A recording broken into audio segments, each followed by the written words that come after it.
All right, thanks for that, Bella. We're going to go ahead and go to Benton County where that live press conference is starting now. Set and ready to roll? Okay. All right. My name's Barry Mooring. I'm the Benton County Judge. I wanted to give an update on relief efforts pertaining to the disaster and tornado event we had this last weekend. Behind me, I have some folks that are going to help me with this. I've got Robert McGowan, who is our Administrator of Public Safety, Rogers Mayor Greg Hines. I've got our Sheriff Sean Holloway, Mayor of Bentonville Stephanie Orman, and Rod Grieve, our Benton County Assessor. And we're going to kind of take you through step by step. Our goal here today is to make sure that as we go into the weekend, people have information about what we've done to date and what citizens need to be thinking about who are affected by this storm. First thing I want to say is we were really, really pleased that overnight we got the federal disaster declaration. That is a really big deal.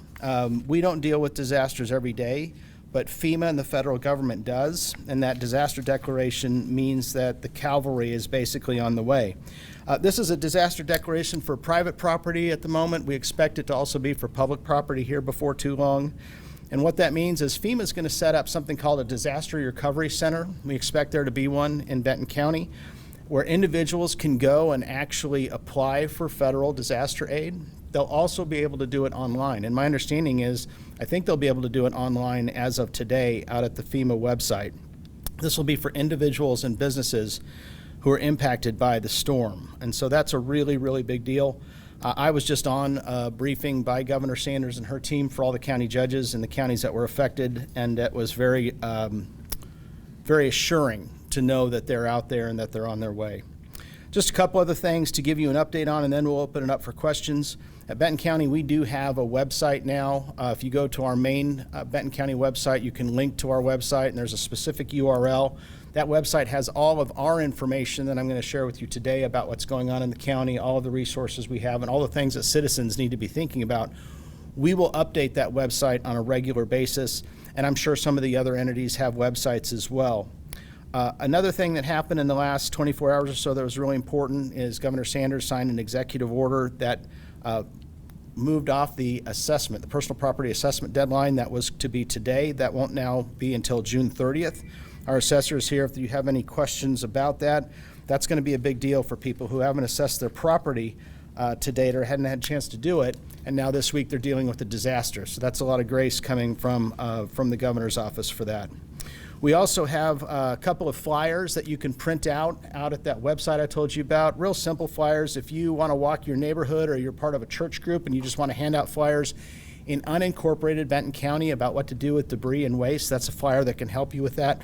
We've been asked for simple tools like that people can utilize. And of course, the cities will have their own information about how to handle that in the cities. From a debris cleanup standpoint, in Benton County, we have opened up 3 debris dump sites. Those are at the Benton County Fairgrounds on the west side off of 279.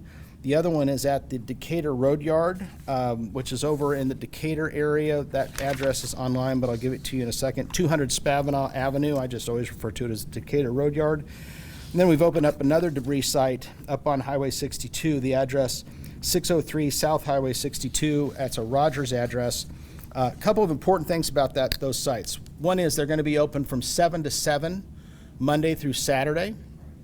Those are the sites that for Benton County that the National Guard is helping us with traffic control. Really important as people start to fill up those trailers and come in. We think that we might have some traffic needs there. Other important information about those debris sites. Those are for private citizens. So if you're a private citizen, you load up your trailer and you bring it to the dump site, the debris site, no problem. That's also for charities. But if you're a contractor, we cannot take your waste at these sites if you're a contractor. It is illegal for us to do so. We also can only take vegetative debris right now. So you can't load up your construction waste or your broken furniture and things like that. We will have more information coming on what to be able to do with that. But at this point, we're really talking about vegetative debris only, private citizens only, 7 to 7 at those sites. I'll also encourage you to go to the Benton County Citizen Damage Reporter. That's out at that web page I told you about. If you go to the Benton County web page and then you click on the link to that disaster relief page that we have, the damage report is really important. We have about 2,400 citizens who have done that now. And that basically preloads a lot of information. Now that FEMA has declared a disaster, that database will be shared with FEMA. When you go meet with them, that information will already be there. That database will already be there. It also helps us keep an accounting of how many people really have had damage to their homes. And like I said, right now we've had 2,400 people that have gone out there. We expect that to go up significantly. There have been places in the county, I'll talk about the Decatur area for a second, that haven't had Wi-Fi or internet service. They haven't had the ability to do that. I talked to Mayor Tharp out there this morning. They're getting the Decatur Library open back up, and they're going to be able to now offer services to their folks out there to get on that website and get their damage included on that damage reporter. He expects to have 40 to 45 people doing that imminently. So Decatur hasn't even been able to do that yet. So that's really important. And then the final thing that's out on that website is just our facility closures. Benton County facilities were hit pretty hard. We've had our courthouse here closed. We've had our Rogers facility closed. Division I criminal court is going to move into this room starting on Monday. And we're going to have to make some changes about how we have our offices open and our courts open. Probably one of the most important things is going back to that personal property assessment and our collectors and assessors offices around the county. We were down in all of those because our servers were over in our Rogers facility, and those were basically without electricity and potentially damaged. And we had to bring those back online before we could bring any of our offices back online. We are now working on that very diligently and hope to have our 3 offices in Bentonville, Siloam, and Gravette open next week, as well as our website for the assessor and collector. Our Rogers office is not going to be open for a while. That's the big DFNA office, the DMV, if you will, in Rogers. That office won't be open for a while, but we'll be sure to update the website when it's open. So with that, I'm going to have and Mayor Orman, actually, Sheriff Holliday, do you have anything you want to add today? I don't, unless I'll take questions at the end of everything. Okay, and then I'm going to have Mayor Orman come up, and then Mayor Hines, and then if you have any questions for our assessor, Rod Grebe, and then we'll just take questions across the board. Okay, well, we've been trying to share updates through our social media, so if you're a Bentonville resident, we would ask that we direct you to there. We had about 96 roads that were closed at the beginning of the storm. Last night we were down to about 8 or 9. We continue to have our electric crews out. We have mutual aid cities coming in that are helping us with that, and we are down to about 600 roughly customers that are out, so they've been working hard.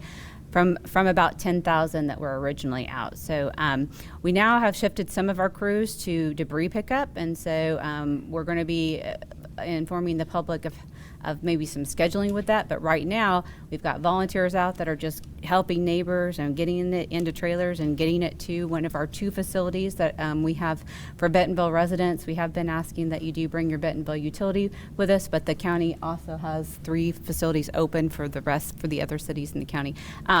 So we're just encouraging our residents to make sure that to check on your neighbor. I will say that that's been the one thing that we have seen consistently throughout this disaster is that people are out helping each other. So we hope this weekend, and we see people doing the same thing, getting out, helping people to get the debris, and then also we want to make sure that now that the disaster has been declared, that we are encouraging all of our residents to make sure that they get their damage reported, and we'll be continuing to update people. We're also going to be very coordinated with the state level on some of the communication in the county, so that it's not confusing for the residents. Sometimes you might have county information, Bentonville information. I know there was some interchanging information on a boil order, water order, and Bentonville is not under a boil water order. So we're just going to try to give as much consistent communication out to the public. Please, we've got several numbers, but you can always call the mayor's office, but watch our social media. That'll be the best resource for everybody. Great. Thank you all. Real quick, I just want to jump on to what the judge said, and that is that this is a huge deal. This is the moment that we have been waiting for since we all sort of settled in after Sunday morning. This opens up and allows us to start the process of recovery. And while our local crews have been diligently working from sunup to sundown to clear roads and to help move debris so that our electric companies could reestablish power to residents and businesses, that they'll now be able to shift that role and start with the cleanup. This also means that we'll now be able to execute contracts for both our monitoring companies as well as the company or companies that will be involved in picking up the storm debris over the next many months. And so this is a monumental task that we've been waiting for the governor and the president to execute, and now that has been done. I think it's really important to jump also on the point that these sites that we've had open now for several days for our residents to drop the storm debris have been well used. We've at both sites, which I'll give you the addresses of 3101 West Oak and 2300 North Arkansas Street. We also have the ability for folks to get rid of food waste at those sites, and we're currently, and maybe by this afternoon, even going to have a solution for household trash as well as construction debris to be picked up at that, dropped off at that site as well. Again, it requires you to prove that you are, a Rogers resident and not a commercial hauler. The thing I would say to the public that are hiring and choosing to hire local landscape companies, there's no problem with that, okay? That's fine to do. But just understand they're bidding, inside their bid, they are billing you to take that debris to the landfill because that's the only place they can take it. And so to have them come to our facility and folks get upset because the hauler leaves and then calls them back and says, hey, we weren't able to dump this at the free site that the city has open for residents, and so that's a problem. So it's a bit of miscommunication. I hate that it's out there, but I just think that residents need to understand, business owners and residents just need to understand that when you hire a local person right now, they're billing you to take this stuff to the landfill. Now, once we're able to get our 2 monitored sites open, those are secure sites where the public are not allowed. They're only sites where professionals can drop debris off. Once those are open, and we couldn't open those or hire those folks until this declaration came through. So once we establish those, then these local landscape firms will be able to come to that location to drop off debris once we're able to monitor it. So that's the most important message going into the weekend, is understand that we want you to solve your problems if you can. I want to encourage that. I'm trying to do that myself, but you kind of have to know the state of play, and that's where we're at on that. The reestablishing of power is going well. I couldn't say enough great words about SWEPCO and their response to this disaster. They have brought thousands and thousands of people online every day as we go along. I would also think that in conjunction with that power reestablishing, that I want to give a shout out to our National Guard. These folks have been embedded with those crews to try to keep traffic off of them and keep them focused on reestablishing power, and that has really gone smooth. And so I don't know where we'd be without their help right now as it relates to protecting their staging site, to protecting and handling the way that traffic flows through that area. So that's been a huge success. And other than that, we'll continue to roll out information. It was briefly mentioned here, but I think I want to drive this point home too as well. Your best source of information ends in .gov. It's not Facebook and it's not X. If you need to find information about what your city and your county are doing as a result of this storm and how we are instructing citizens to proceed forward, look at your county website, look at the city websites, call the city, call the county. We are the best source of information. I know everybody wants to be helpful, but rumors sometimes get in the way, and so don't fall into the rumor. Just get the facts, and we're going to get through this. It's tough right now. I mean, I got to tell you, even folks that didn't lose property or life in this, it's still an emotional time for the community. And look, here's the thing. It doesn't even matter if you're from this community. If you're here and you just see this devastation on the ground and you look in the faces of some of the folks that have found themselves displaced, you can't help, if you're a decent person, but become a little bit emotional about that. So we just want to ask folks to extend grace and kindness as we try to get through this together. Thank you. Any questions? Yeah. Judge, what kind of mental health resources is the county providing? Have you guys been able to figure some of those out? You know, that would just be purely on a referral basis. We don't have within county government a mental health resource, so we would be able to have to refer those out. So I don't really have a lot of details on that this early in, but I'm sure that there are people out there that need those resources, and they're available in our community. Talk to your provider is the best advice I have right now. What long-term housing options have you been thinking about figuring out? Yeah, so this is actually going to be, I would say there are two issues, and when I was on with the governor earlier with our fellow county judges, the two needs that I think are going to be really acute as we go forward are going to be housing and shelter. That's going to be an issue, as well as debris removal. Those two things are going to be really, really important. We've put that on the radar at the governor's office and the Arkansas Department of Emergency Management, as well as with FEMA.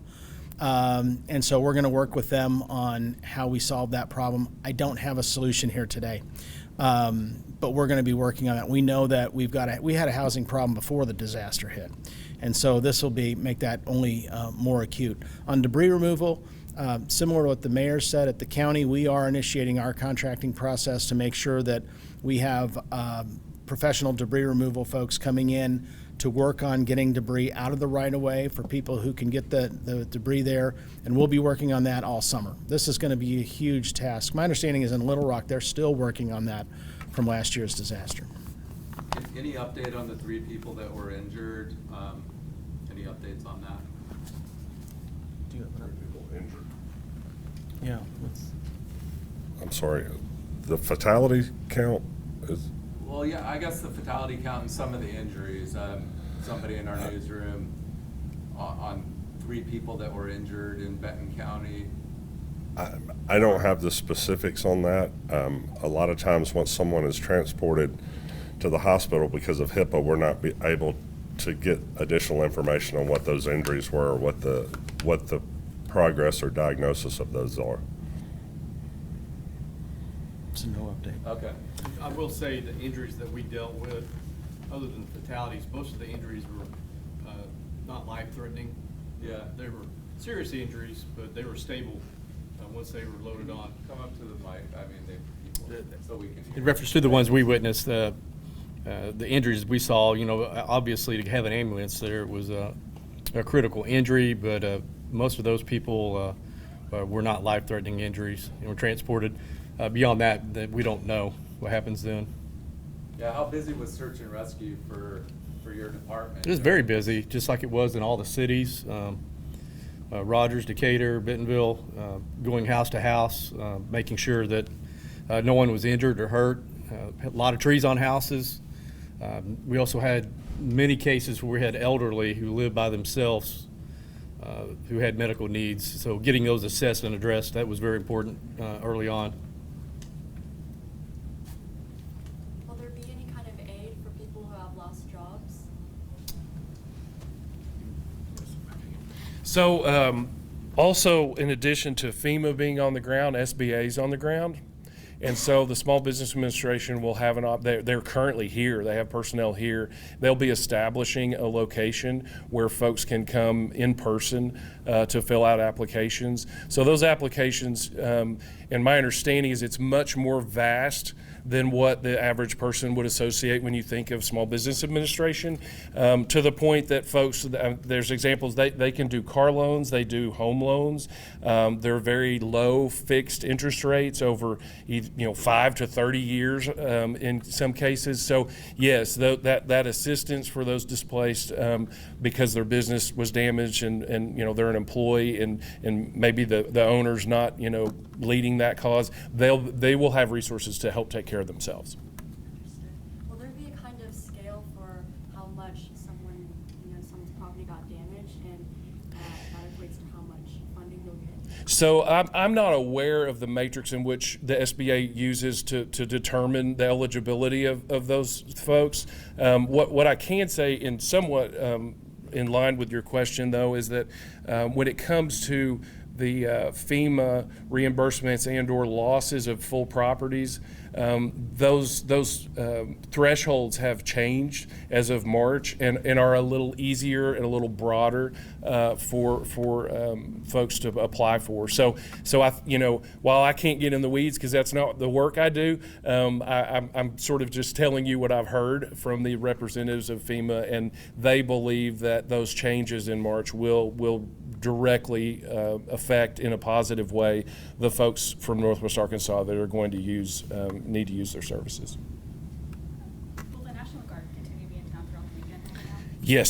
Yes. Right now, and I don't know if our orders are the same, but right now our general orders go through next Friday. Yes.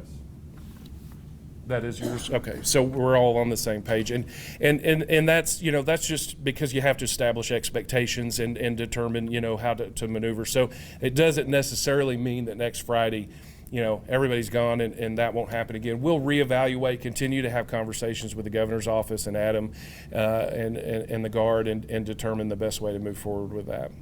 Is their main mission traffic control right now, or are they patrolling streets, or could that change? So the orders that we have for the troops assigned to Rogers is for traffic control.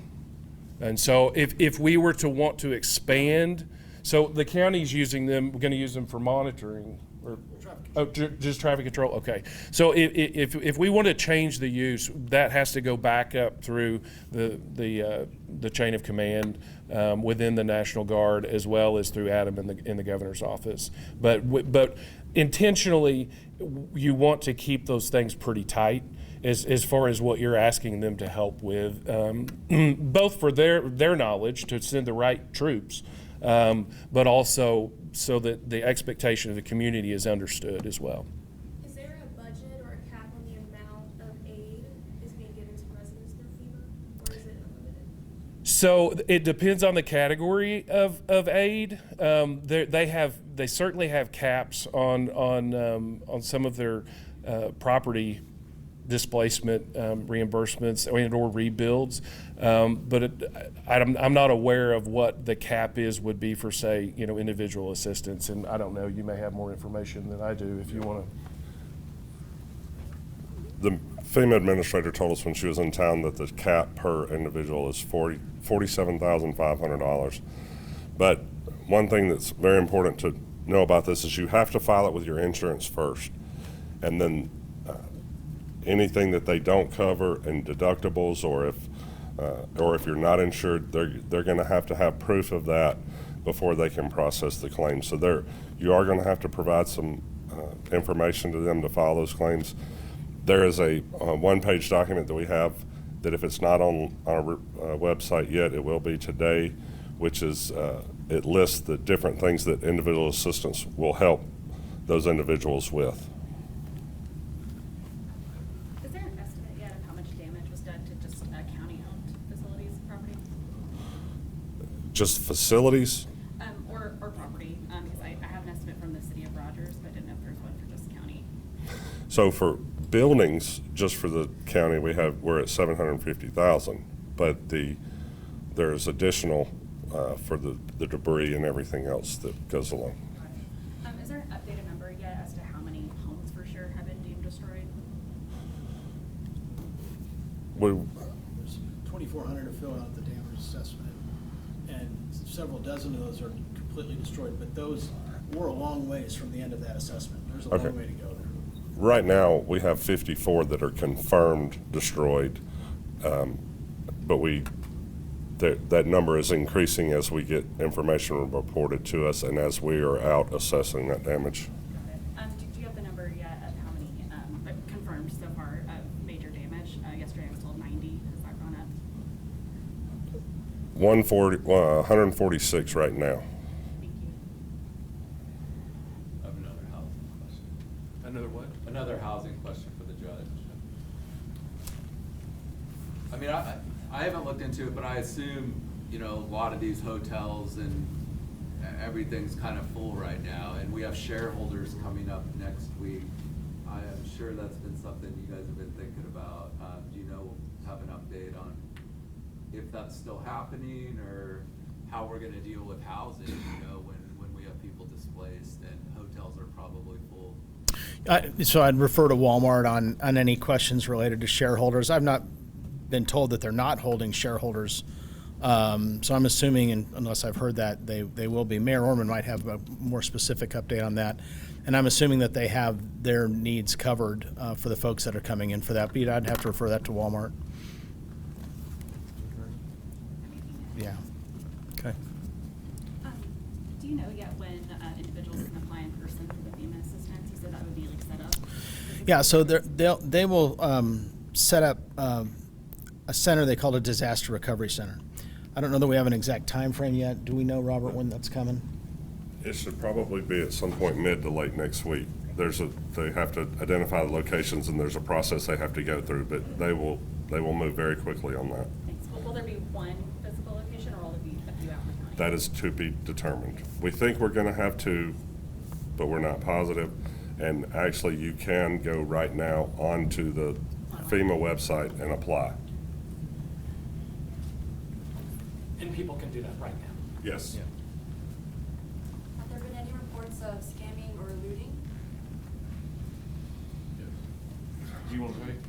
In the city of Rogers, we don't have, we haven't had a looting issue. There have been, you know, minor thefts, but those were occurring weeks before the storm. So we've not seen any uptick, I should say, as a result of that.